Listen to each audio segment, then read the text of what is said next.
This is going to be the second FPV RC car. This one is smaller, 1/16 scale, and what I'm going to do is get this cage, which is taken off the stock body, and then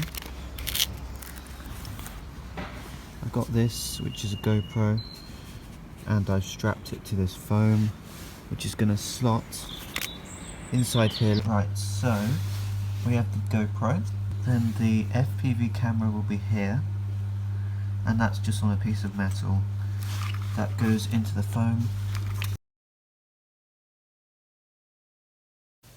This is what it looks like through the goggles. I'm inside my house and I'm driving outside, and it's got decent range and penetration. Let's see if we can get through this dip. This is where I took the tank, by the way. If you haven't seen that video, make sure to check it out. Right, can we get up the other side?